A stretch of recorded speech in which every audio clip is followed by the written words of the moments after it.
കുടവയർ കുറയ്ക്കുക എന്നുള്ളത് എല്ലാവരുടെയും അത്യന്താപേക്ഷിതമായിട്ടുള്ള ഒരു ആവശ്യമായി മാറിയിരിക്കുന്നുണ്ട്. കുടവയർ ഉണ്ടാക്കുന്ന ശാരീരിക പ്രശ്നങ്ങൾ വേറൊരു ഭാഗത്ത്, അതുമൂലമുണ്ടാകുന്ന നാണക്കേടും ബോഡി ഷേമിങ്ങും വേറൊരു ഭാഗത്ത്.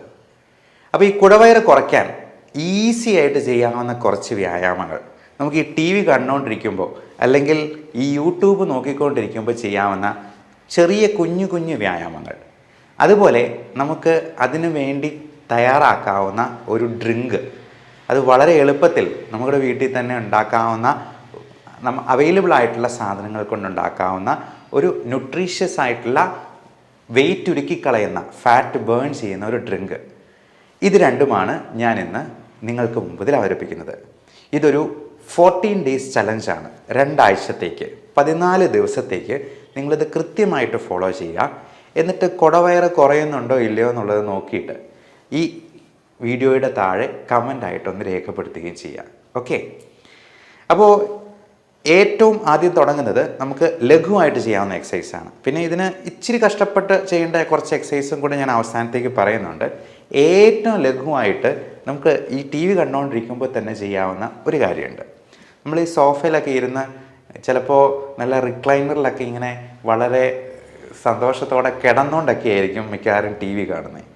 അതിന് പകരം നമ്മൾ ഈ സോഫയിൽ ഇരിക്കുമ്പോൾ തന്നെ കാല് പതുക്കെ മടക്കി താഴ്ത്തുന്ന ആ ഒരു എക്സസൈസ് ഒന്ന് ചെയ്ത് നോക്കുക. അത് നമുക്ക് എത്ര തവണ വേണമെങ്കിലും ചെയ്യാം. അതിന് വലിയ പ്രശ്നങ്ങളൊന്നുമില്ല. മുട്ടുവേദനയുള്ളവർക്കും അത് ചെയ്യാവുന്നതാണ്. അപ്പോൾ പതുക്കെ ഒന്ന് മടക്കുക, താഴ്ത്തുക. നമ്മുടെ വീട്ടിലല്ലേ, ആര് കണ്ടാലും കുഴപ്പമില്ല. ഇനി തിയേറ്ററിൽ വെച്ച് ചെയ്യുന്നാൽ പോലും ഒരു പ്രശ്നമില്ല. ഇനി തിയേറ്ററിലൊക്കെ വെച്ചാണ് ഇത് ചെയ്യുന്നതെങ്കിൽ നമുക്ക് ചെയ്യാവുന്ന ഒരു ഡയഫ്രമാറ്റിക് ബ്രീത്തിങ് എക്സസൈസ് ഉണ്ട്. ഇത്രയേ ഉള്ളൂ. നമ്മുടെ അബ്ഡോമിനൽ മസിൽസിനെ നല്ലപോലെ കൺട്രാക്ട് ചെയ്ത് നമ്മൾ ശ്വാസം നല്ല ശക്തിയിൽ വെളിയിലോട്ട് വിടുക.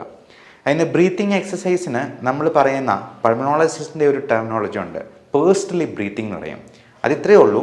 മൂക്കിലൂടെ നമ്മൾ 3 സെക്കൻഡ് ശ്വാസം വലിച്ചെടുക്കുന്നു, വായിലൂടെ ഊതി പുറത്തേക്ക് 6 സെക്കൻഡ് പുറത്തേക്ക് വിടുന്നു. ഇത് വയറ് കുറയാൻ മാത്രമല്ല കേട്ടോ, നമ്മുടെ ഉള്ളിലുള്ള കാർബൺ ഡൈ ഓക്സൈഡിൻ്റെ അളവ് പരമാവധി കുറയ്ക്കാനായിട്ടും പ്രത്യേകിച്ചും റെസ്പിറേറ്ററി ഫെയിലിയർ ഉള്ള പേഷ്യൻസിന് നമ്മളിത് പറഞ്ഞു കൊടുക്കാറുണ്ട്. അതുപോലെ ഓക്സിജൻ കണ്ടന്റ് നന്നായിട്ട് കൂട്ടാനും കാർബൺ ഡൈ ഓക്സൈഡിനെ പരമാവധി വെളിയിലോട്ട് തള്ളുകയും ചെയ്യുന്നത് വഴി നമുക്ക് കൂടുതലായിട്ട് എനർജി ജനറേറ്റ് ചെയ്യാനായിട്ട് ഈ ഓക്സിജൻ പര്യാപ്തമാക്കുകയാണ് ചെയ്യുന്നത്. അതുപോലെ തന്നെ മസിൽസിനെ കൂടുതലായിട്ട് നമ്മൾ എക്സേർട്ട് ചെയ്യുന്നത് വഴി നമ്മുടെ വയറ്റിലെ കൊഴുപ്പ് അലിയിച്ച് കഴിയാനും പറ്റും.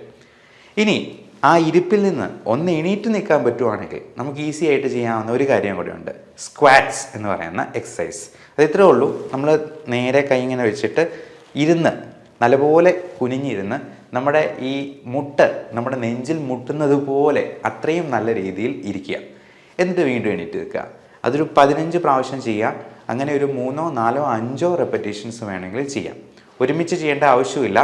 അത് ആദ്യം ഒരു 2 സെറ്റിൽ തുടങ്ങുക. പതുക്കെ പതുക്കെ നമുക്കത് ഇൻക്രീസ് ചെയ്ത് തുടങ്ങാം. വേറൊരു ടെക്നിക്കുണ്ട്, റിഷ്വിൻ ട്വിസ്റ്റ് എന്ന് പറയും. നമുക്ക് ഈ സൈഡിലൊക്കെ ഉള്ള ഫാറ്റ് ഉണ്ടല്ലോ, അത് ഉരുക്കിക്കളയാൻ ഏറ്റവും നല്ലത് ഈ ട്വിസ്റ്റിംഗ് എക്സസൈസാണ്. അതൊന്ന് എണീറ്റ് നിന്നിട്ട് ചെയ്യുവാണെങ്കിൽ നല്ലത്. ഇത് നമ്മളൊരു ശീലമാക്കിയെന്നാൽ നമ്മൾ പോലും അറിയാതെ ഈ ടി വി കണ്ടുകൊണ്ടിരിക്കുമ്പോൾ നമുക്കിത് ഈസി ആയിട്ട് ചെയ്യാവുന്നതേ ഉള്ളൂ. അപ്പോൾ ഇത്തരത്തിലുള്ള വ്യായാമങ്ങൾ നമുക്ക് ഒരു റൊട്ടീൻ, ഒരു ഹാബിറ്റ് എന്ന നിലയിൽ നമുക്ക് ചെയ്യാവുന്നതാണ്.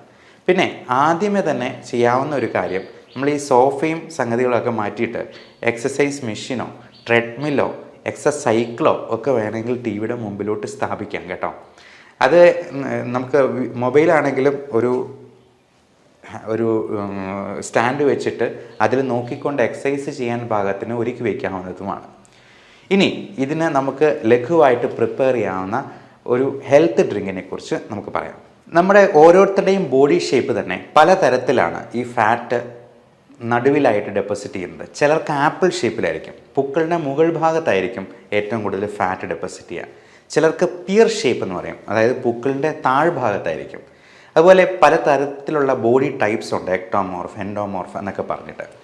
അപ്പോൾ നമ്മൾ ഭക്ഷണം കഴിക്കുമ്പോൾ പ്രത്യേകമായിട്ട് ശ്രദ്ധിക്കേണ്ട ഒരു കാര്യം, നമ്മൾ സമയമെടുത്ത് ചെയ്ത് കഴിക്കുക എന്നുള്ളതാണ്. നല്ലപോലെ ചവച്ച് ഓരോ ഉരുളയും ആസ്വദിച്ച് കഴിക്കുക എന്നുള്ളതാണ്. മൈൻഡ്ഫുൾ ഈറ്റിംഗ് എന്ന് പറയുന്നൊരു ടേം തന്നെ ന്യൂറോ സൈക്യാട്രിയിലുണ്ട്. മൈൻഡ്ഫുൾനെസ് എന്ന് പറയുന്നത് നമ്മുടെ ഓരോ മൊമെൻറ്റും നല്ലപോലെ എൻജോയ് ചെയ്ത് അതിനെ മനസ്സ് മുഴുവൻ എടുത്ത് എൻജോയ് ചെയ്യുക, ആസ്വദിക്കുക എന്നുള്ളതാണ് ഉദ്ദേശിക്കുന്നത്. നമ്മൾ ഭക്ഷണം കഴിക്കുന്നത് തിരക്കിട്ട് എന്തെങ്കിലും വാരി വലിച്ച് കഴിച്ച് വയറ് ഫുള്ളാക്കി, അത് മിക്കവാറും പൊറോട്ട പോലത്തെ എന്തെങ്കിലും ഫിക്സഡ് ഡെപ്പോസിറ്റ് പോലെ അടിച്ച് കയറ്റാവുന്ന എന്തെങ്കിലും സാധനമായിരിക്കും ഇടുക. അതങ്ങ് ഒഴിവാക്കുക. പകരം സമയമെടുത്ത് കഴിക്കാനായിട്ട് നോക്കുക. പിന്നെ വെള്ളം ധാരാളം കുടിക്കുക. ഓരോ പ്രാവശ്യവും ഭക്ഷണം കഴിക്കുന്നതിന് മുമ്പ് 2-3 ഗ്ലാസ് വെള്ളം കുടിച്ചെന്നാൽ നമുക്ക് അത്ര തന്നെ കാർബോഹൈഡ്രേറ്റിൻ്റെ അളവ് കുറയ്ക്കാൻ പറ്റും. പോരാത്തതിന് നമുക്ക് ഈ കാർബോഹൈഡ്രേറ്റിനെ പ്രോട്ടീൻ വെച്ചിട്ട് റീപ്ലേസ് ചെയ്യാനായിട്ട് പറ്റും. അതായത് എഗ് ഡയറ്റ്, നമുക്ക് മുട്ട കഴിക്കുന്നത്, മുട്ടയുടെ വെള്ള മാത്രം കഴിച്ചാൽ മതിയാവും. അത് നല്ലപോലെ ഫില്ലിംഗ് ആയിട്ടുള്ള ഒരു ഭക്ഷണമാണ്.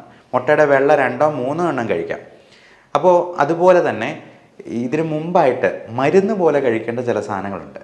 അതായത് 3 ഗ്ലാസ് വെള്ളത്തിനോടൊപ്പം ഒന്നെങ്കിൽ ഒരു കുക്കുംബർ, അല്ലെങ്കിൽ ഒരു ക്യാരറ്റ്, ബീട്രൂട്ട്, അധികം മധുരമില്ലാത്ത പഴങ്ങളായിട്ടുള്ള പേരയ്ക്ക, അങ്ങനെ എന്തെങ്കിലും വെച്ചിട്ടൊരു സാലഡ് നമുക്ക് ആദ്യമേ തന്നെ കഴിച്ച് വയറ് പകുതി ഫില്ലാക്കിയതിന് ശേഷം, അപ്പോൾ ഇതിന് വലിയ ടേസ്റ്റ് ഒന്നും ഇല്ലാത്തതുകൊണ്ടാണ് ഞാൻ പറഞ്ഞത് മരുന്ന് പോലെ കഴിക്കണമെന്ന്. നമ്മൾ ഗുളികയൊക്കെ കഴിക്കുന്നത് ഇഷ്ടമുണ്ടായിട്ടല്ലല്ലോ, ടേസ്റ്റും ഇല്ല. അപ്പോൾ അതുപോലെ തന്നെ കഴിക്കേണ്ട കുറച്ച് സാധനങ്ങളാണ് ഈ സാലഡ്. പിന്നെ നമുക്ക് അധികം കാലറി ഇല്ലാത്ത സാധനങ്ങൾ വെച്ചിട്ട് ടേസ്റ്റി ആയിട്ടുള്ള ഭക്ഷണ സാധനങ്ങൾ ഉണ്ടാക്കാം.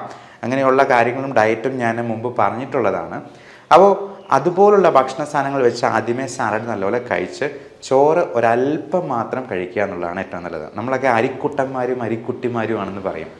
അപ്പോൾ ഈ അരിയാഹാരമാണ് നമുക്ക് വണ്ണം കൂട്ടാനായിട്ട് പ്രധാനപ്പെട്ട കാരണം. മധുരം, ബേക്കറി സാധനങ്ങൾ, മൈദ അടങ്ങിയത്, പിന്നെ കപ്പ, ചേന, ചേമ്പ് പോലുള്ള കിഴങ്ങ് വർഗ്ഗത്തിൽപ്പെടുന്നത് എല്ലാം നല്ല പോലെ സ്റ്റാർച്ചും കാർബോഹൈഡ്രേറ്റും കൂട്ടുന്നതാണ്. അത് വയർ കൂടാൻ വലിയൊരു കാരണമാണ്. അപ്പോൾ അത് പൂർണ്ണമായിട്ട് ഒഴിവാക്കുക. കപ്പയ്ക്ക് പകരം ചക്കയാക്കാം. ചക്ക മരത്തിൽ വളരുന്നൊരു ഫ്രൂട്ടാണ് എന്നുള്ളത് കൊണ്ട് അതിൽ നല്ല ഫൈബർ കണ്ടന്റ് ഉണ്ട്. ഇനി നമുക്ക് ഹെൽത്ത് ഡ്രിങ്കിലോട്ട് വരാം. സെലറി ഇല എന്ന് പറയുന്നത് നമുക്ക് വെജിറ്റബിൾ ഷോപ്പിലൊക്കെ കിട്ടുന്നതാണ്. ഇഞ്ചി, കറുവപ്പട്ട പൊടിച്ചത്, 4ാമത്തെ ഇൻഗ്രീഡിയൻറ്റ് ശകലം ഒരു ഉപ്പ്, അല്പം ആപ്പിൾ സിഡർ വിനേഗർ. ഏറ്റവും പ്രധാനപ്പെട്ട ഒരു സംഗതിയാണ് വെർജിൻ കോക്കനട്ട് ഓയിൽ, ചക്കിലാട്ടിയ പ്യുവറായിട്ടുള്ള കോക്കനട്ട് ഓയിൽ, വെളിച്ചെണ്ണ. അപ്പോൾ ഇത്രയും നമുക്ക് ആവശ്യത്തിനെടുക്കാം. ഓരോന്നിൻ്റെയും അളവ് നമുക്ക് തന്നെ ഏകദേശം നിശ്ചയിക്കാം. ഇഞ്ചി ഒത്തിരി എടുത്തിട്ടുണ്ടെങ്കിൽ അതിൻ്റെ ഒരു ചവർപ്പുണ്ടാവും. അതുപോലെ ഈ ഇലയാണെന്നുണ്ടെങ്കിലും നമ്മൾ അതിന് പറയുന്ന സെലറി ഇല എന്നാണ്, അത് പ്രത്യേകം ചോദിച്ചു വാങ്ങിക്കുക. അപ്പോൾ ഇത്രയും സാധനങ്ങളെടുത്ത് നമുക്ക് മിക്സിയിലിട്ട് അടിക്കുക. അടിച്ചതിന് ശേഷം ഈ അതിൽ ആപ്പിൾ സിഡർ വിനെഗറും ഗ്രീൻ ടീ നമുക്കല്ലാതെ തന്നെ പ്രിപ്പയർ ചെയ്ത് വെക്കുന്നത് ഉണ്ടാകാം.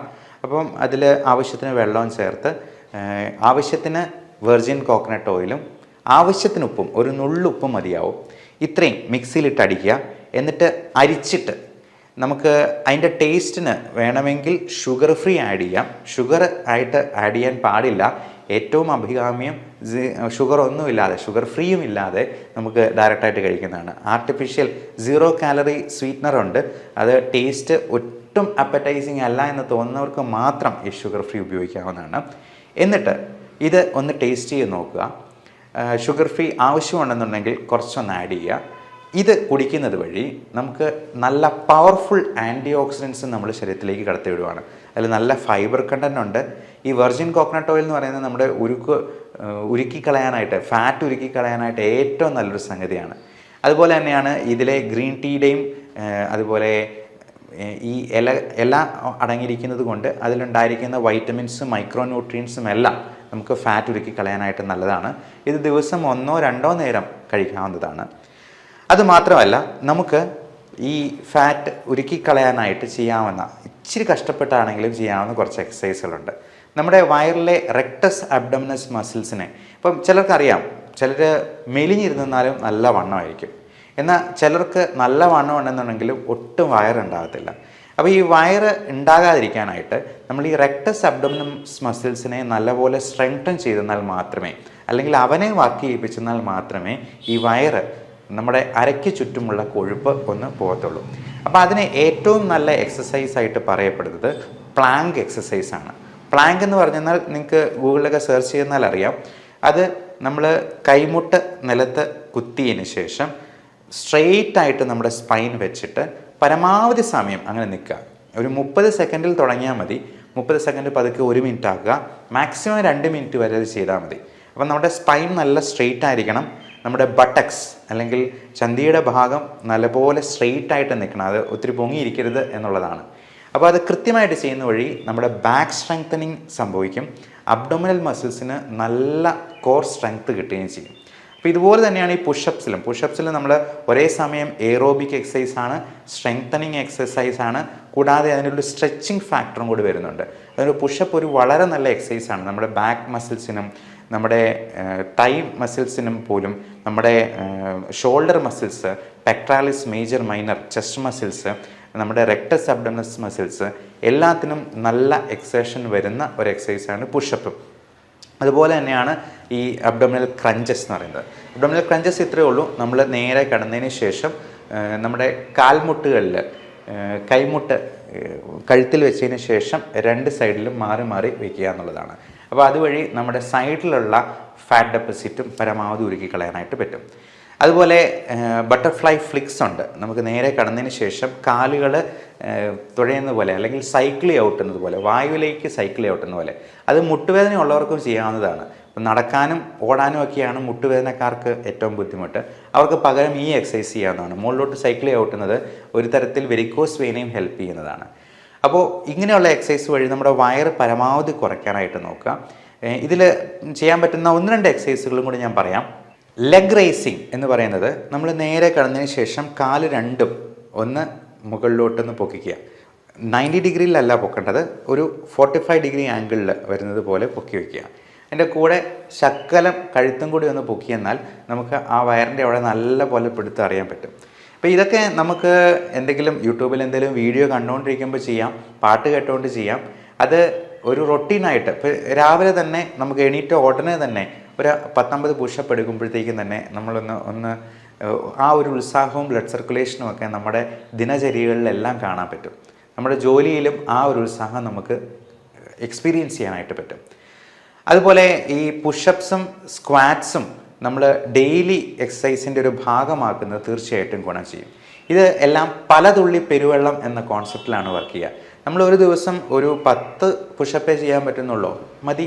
ആ 10 എണ്ണം ഒരു വർഷം ആകുമ്പോഴത്തേക്കും എത്ര പുഷപ്പായി എന്ന് നമുക്ക് കാൽക്കുലേറ്റ് ചെയ്ത് നോക്കാവുന്നതേ ഉള്ളൂ. അപ്പം അത്രയും പുഷപ്പ് നമുക്ക് കിട്ടുന്നുണ്ടെങ്കിൽ അതുകൊണ്ട് തന്നെ വയറ് കുറഞ്ഞില്ലെങ്കിൽ പോലും കൂടാതെ നോക്കാമല്ലോ എന്നുള്ളതാണ് നമ്മളത് നോക്കേണ്ടത്. അപ്പോൾ എപ്പോഴും ഈ കോൺസെപ്റ്റ് ഓർക്കുക, പലതുള്ളി പെരുവെള്ളം. എപ്പോഴും നമുക്ക് മടി തോന്നുമ്പോൾ ജസ്റ്റ് ഡു ഇറ്റ് എന്ന് മനസ്സിൽ ഇടയ്ക്കിടയ്ക്കൊന്ന് ഉരുവിട്ടുകൊള്ളുക. അപ്പോൾ ഇത് ഭക്ഷണത്തിൻ്റെ കാര്യത്തിലാണെങ്കിലും എക്സസൈസിൻ്റെ കാര്യത്തിലാണെങ്കിലും നമ്മൾ നമ്മളെ തന്നെ മോട്ടിവേറ്റ് ചെയ്തുകൊണ്ട് നിൽക്കുക. അടുത്ത ഒരു എക്സസൈസ് എന്ന് പറയുന്നത് മൗണ്ടൻ ക്ലൈംബ്സ് എന്ന് പറയും. മൗണ്ടൻ ക്ലൈംബ് നമ്മൾ കുന്നു കയറാനൊന്നും പോകുന്നില്ല, നമ്മൾ നിലത്ത് കിടന്നുകൊണ്ട് തന്നെ ഇപ്പോൾ മൗണ്ടൻ ക്ലൈംബ് ചെയ്യുന്നത് പോലെ കാല് 2 സൈഡിലും മാറി മാറി നല്ലപോലെ മടക്കുക എന്നുള്ളതാണ്. അപ്പം മൗണ്ടൻ ക്ലൈംബ് ചെയ്യുന്നതിൻ്റെ അതേ എഫക്റ്റ് തന്നെ നമുക്ക് അവിടെ കിട്ടും. അതേപോലെ തന്നെ ഹൈ കിക്സാണ് വേറെ ചെയ്യാവുന്നത്. അതായത് കാല് നല്ല ഉയർത്തി നമ്മൾ കൈ ഇങ്ങനെ വെച്ചിട്ട് നല്ല പോലെ ഒരു കിക്ക് വയ്ക്കുക, അല്ലെങ്കിൽ മുട്ടുകൊണ്ടാണെങ്കിലും നമ്മൾ മാറി മാറി 2 കാലുകളും നമ്മുടെ കൈപ്പത്തിയിൽ തൊടുന്നത് പോലെ ഓടുന്നത്, അതാണ് ഹൈ കിക്സ് എന്നതുകൊണ്ട് ഉദ്ദേശിക്കുന്നത്. അപ്പോൾ ഇങ്ങനെയൊന്നും പറ്റിയില്ലെങ്കിൽ നമുക്ക് ഇതിന് വളരെ അത്ഭുതങ്ങൾ ഉണ്ടാക്കുന്ന തരത്തിലുള്ള മരുന്നുകൾ ഇന്ന് അവൈലബിൾ ആണ് എന്നുള്ളതാണ് ഇതിനകത്ത് ഏറ്റവും പ്രധാനമായിട്ടുള്ളൊരു കാര്യം. ചിലർ പറയാറുണ്ട് എന്തൊക്കെ ചെയ്തിട്ടും വണ്ണം കുറയുന്നില്ല എന്നുണ്ടെങ്കിൽ നമുക്ക് അങ്ങനെയുള്ള മരുന്നുകളും ഉണ്ട്. അത് നമ്മുടെ ഭക്ഷണത്തിലെ ഫൈബർ കണ്ടൻറ്റ് കൂട്ടുന്ന രീതിയിലുള്ള ആൽഫ സൈക്ലോഡെക്സിൻ പോലുള്ള മരുന്നുകളുണ്ട്. അതുകൂടാതെ നമുക്ക് ഈ ഫാറ്റിൻ്റെ അബ്സോർപ്ഷൻ ഇൻഡസ്ട്രിയിൽ നിന്ന് അധികം ഉണ്ടാകാതെ ആ ഫാറ്റ് മുഴുവൻ നമ്മുടെ മലത്തിൻ്റെ കൂടെ പോകുന്ന എക്സ്ക്രീറ്റ് ചെയ്യുന്ന രീതിയിലുള്ള ഫാറ്റ് കില്ലിംഗ് ആയിട്ടുള്ള മെഡിസിൻസ് ഉണ്ട്. അത് ഒട്ടും അബ്സോർബ് ചെയ്ത് പോകത്തില്ല എന്നുള്ളത് കൊണ്ട് ഇത് മൊത്തം ഫാറ്റിലൂടെ പോകുന്നത് നമുക്ക് കാണാനും പറ്റും. ഇൻഡസ്ട്രിയിലൊക്കെ ഇപ്പം ചെറിയ ഓയിലി ആയിട്ടുള്ള സ്റ്റൂള് പോവുകയും ചെയ്യും. അപ്പം നമ്മൾ എന്തെങ്കിലും ഓയിലി ആയിട്ടുള്ള ഫുഡ് കഴിച്ചെന്നാലും അത് അബ്സോർബ് ചെയ്യാതെ ഫാറ്റ് മുഴുവൻ നമ്മുടെ മലത്തിലൂടെ തന്നെ പോകുന്ന തരത്തിലുള്ള മെഡിസിൻസും ഇന്നുണ്ട്. ഇതൊന്നും പറ്റാത്ത സെലിബ്രിറ്റീസൊക്കെ ആണെങ്കിൽ ലൈപ്പോസെക്ഷന് പോകാറുണ്ട്, അതുപോലെ ഗ്യാസ്ട്രിക് ബൈപ്പാസ് സർജറി ചെയ്യാറുണ്ട്. പക്ഷെ നമ്മൾ ഒരിക്കലും ഒരു സർജറിയിലോട്ട് പോവുക അത്രയ്ക്ക് മോർബിഡ് ഒബീസിറ്റി അല്ലെങ്കിൽ അഡ്വൈസബിൾ അല്ല. അതായത് BMI ഒരു 30-ലും കൂടുതലാണെങ്കിൽ തീർച്ചയായിട്ടും നമ്മൾ സർജറി കൺസിഡർ ചെയ്യും. അല്ലെങ്കിൽ ഈ ഗ്യാസ്ട്രിക് ബൈപ്പാസ് ഒക്കെ ചെയ്യുമ്പോൾ നമ്മുടെ ഇൻഡസ്ട്രീൻ്റെ അല്ലെങ്കിൽ വയറിൻ്റെ കുറച്ച് ഭാഗങ്ങൾ ന്യൂട്രിയൻ്റ് അബ്സോർപ്ഷൻ ഇല്ലാണ്ടാകുന്ന രീതിയിൽ ചിലപ്പോൾ കുറഞ്ഞു പോകാറുണ്ട്. കാരണം നമ്മുടെ ആവശ്യത്തിനുള്ള പ്രോട്ടീൻസും ന്യൂട്രിയൻസും ഒക്കെ അബ്സോർബ് ചെയ്യാനായിട്ടുള്ള സ്പേസ് പോലും ഇല്ലാണ്ടാകുന്നത് കൊണ്ട് ചിലപ്പോൾ ഹൈപ്പോഗ്ലൈസീമിയോ അല്ലെങ്കിൽ ന്യൂട്രിയൻ ഡെഫിഷ്യൻസിയോ ഒക്കെ ഇങ്ങനെയുള്ളവർക്ക് ലോങ് ടേമിൽ കാണാൻ സാധ്യതയുണ്ട് എന്നുള്ളതുകൊണ്ട്. അതുപോലെ ലൈപ്പോസക്ഷനും അതിൻ്റേതായിട്ടുള്ള ചിലപ്പോൾ സൈഡ് എഫക്ട്സ് ഉണ്ടാകാം. അതുകൊണ്ട് ആദ്യമേ നമുക്ക് ഇങ്ങനെയുള്ള ലൈഫ് സ്റ്റൈൽ മോഡിഫിക്കേഷൻ എല്ലാം നോക്കിയിട്ടും പറ്റിയില്ല എന്നുണ്ടെങ്കിൽ ഇതിനുള്ള മെഡിസിൻസ് നോക്കാം. ഒട്ടും പറ്റിയില്ല, മോർബിഡ് ഒബീസിറ്റിയിലേക്ക് പോകുകയാണെങ്കിൽ തീർച്ചയായിട്ടും സർജിക്കൽ ഓപ്ഷൻ നമ്മൾ തിരഞ്ഞെടുക്കേണ്ടി വരും. ഈ മെഡിക്കൽ പ്രാക്ടീസ് എന്ന് പറയുന്നത് ഒരു ചെസ്സ് കളിക്കുന്ന പോലെയാണെന്ന് പറയാം. നമ്മൾ ഒരുപാട് മാനദണ്ഡങ്ങൾ വെച്ചിട്ടാണ് ഒരു മരുന്ന് കൊടുക്കുക. സർജറി എന്ന് പറയുന്ന ക്യാരംസ് കളിക്കുന്ന പോലെയാണ്. നമ്മുടെ ഫൈൻ സർജിക്കൽ ഹാൻഡ് മൂവ്മെൻറ്റ്സ് ആണ് അതിനകത്ത് ഏറ്റവും നിർണായകമാവുക. ഏറ്റവും നല്ലൊരു സർജൻ ഒരു സർജൻ ആകുന്നത് എപ്പോഴാണെന്ന് ചോദിച്ചെന്നാൽ ഏത് പേഷ്യൻ്റാണ് സർജറിക്ക് സ്യൂട്ടബിൾ, ഏത് പേഷ്യൻ്റാണ് സർജറിക്ക് കത്തി വയ്ക്കാൻ പാടില്ലാത്തത് എന്ന് മനസ്സിലാക്കുന്നിടത്താണെന്ന് നമ്മുടെ പ്രൊഫസർ പറയുമായിരുന്നു. So every one take care of your health. Thank you.